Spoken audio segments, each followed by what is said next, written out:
കഴിഞ്ഞ 2 പ്രാവശ്യം ഫ്ലഡിൽ ബാധിച്ചപ്പെട്ട ഗ്രീൻ പാർക്കിനുള്ള ദൃശ്യങ്ങളാണ് നമ്മളിപ്പോൾ കണ്ടുകൊണ്ടിരിക്കുന്നത്. വല്ലാത്തൊരു അവസ്ഥയാണ് ഇവിടെ. അപ്പുറത്തെ വീടുകൾ മൊത്തം വെള്ളത്തിലാണ്.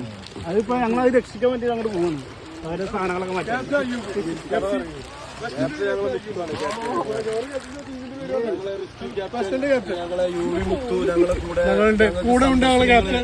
നിർദ്ദേശങ്ങൾ നൽകിക്കൊണ്ട് ഞങ്ങളെ ആ ഭാഗത്തുള്ള വീടൊക്കെ പൂർണ്ണമായിട്ടും ഒറ്റപ്പെട്ട അവസ്ഥയിലാണ് ഇപ്പോൾ ഉള്ളത്. പാമ്പൊക്കെയാണ് പോകുന്നത്. അപ്പൊ പുഴയിൽ വെള്ളം റിട്ടടിക്കാൻ തുടങ്ങിയോ? പുഴ വെള്ളം എടുക്കുന്നില്ല, തോട്ടിലത്തെ വെള്ളം എടുക്കുന്നില്ല. അപ്പൊ പുഴ നിറഞ്ഞു നിൽക്കാനും ഇവിടെ വെള്ളം അങ്ങനെ നിൽക്കാണ്. വീടുകളെ അവസ്ഥ കണ്ടില്ലേ?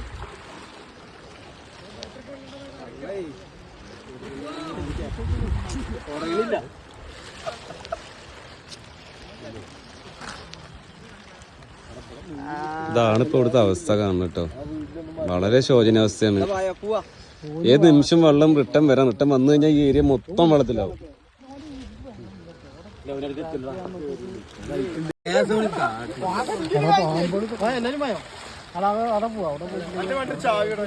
അപ്പൊ ആളുകളൊക്കെ ഒരുതുള്ള ആൾക്കാരൊക്കെ സാധനങ്ങളും അതേപോലെ മൃഗങ്ങളൊക്കെ പിന്നെ ഒഴിപ്പിക്കാൻ തുടങ്ങിയിട്ട് ഇവിടുന്ന് മാറ്റി. ഇവിടുത്തെ എവിടേക്ക് മാറണത്? ഇവിടുന്ന് മാറണത് സ്കൂളുകൾക്കാവും. ഒന്നല്ലെങ്കിൽ ഹൈസ്കൂള്, പട്ടാമ്പി ഹൈസ്കൂള്, അല്ലെങ്കിൽ Punnassery school. Punnassery school, high school. കഴിഞ്ഞ പ്രാവശ്യമൊക്കെ ഹൈസ്കൂളിലായിരുന്നു മാറ്റി പാർപ്പിച്ചിരുന്നത് ഉള്ളവരൊക്കെ.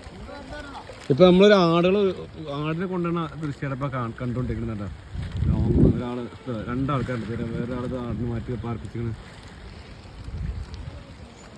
ഇവിടെ കുറച്ച് സന്നദ്ധനായിട്ട് നിൽക്കുന്ന കുറച്ച് ചെറുപ്പക്കാരുണ്ട് നമ്മളെ കൊഴുപ്പിനും മുകളിലത്തെ.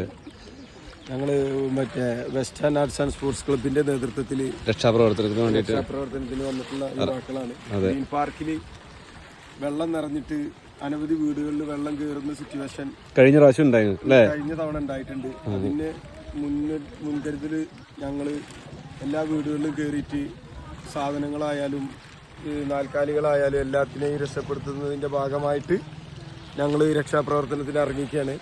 ആടിനൊക്കെ കൊണ്ടുവരുന്നുണ്ട്. ഞങ്ങളൊരു വളണ്ടിയറാണ്.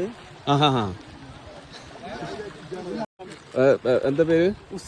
ഹുസൈൻ പട്ടാമ്പി. ഇവരൊക്കെ രക്ഷാപ്രവർത്തനം നടത്തുന്ന ആൾക്കാരാണ്. ഫൈസലുണ്ട്. ആ ടീം മൊത്തപ്പാണ് പോവാണ്. ഇവരിതാ അയ്യൂബുണ്ട്. ഇവരൊക്കെ അങ്ങോട്ട് പോയിക്കൊണ്ടിരിക്കുകയാണ് മൊത്തം രക്ഷാപ്രവർത്തനം നടത്താൻ വേണ്ടിയിട്ട്.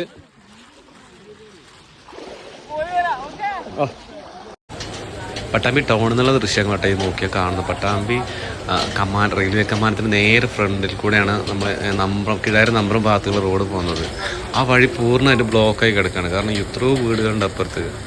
അപ്പോൾ അവരൊക്കെ പിന്നെ അവിടെ കുടിയും കിടക്കുന്ന ഒരു അവസ്ഥയിലാണ്. വളരെ ദുഃഖകരമായ ഒരു അവസ്ഥയാണ് ഇവിടെ നോക്കിക്കഴിഞ്ഞാൽ കാണുന്നത്. പിന്നെ പുഴവെള്ളം റോട്ടിലേക്ക് ഇരച്ചരച്ച് കയറിക്കൊണ്ടിരിക്കുകയാണ്.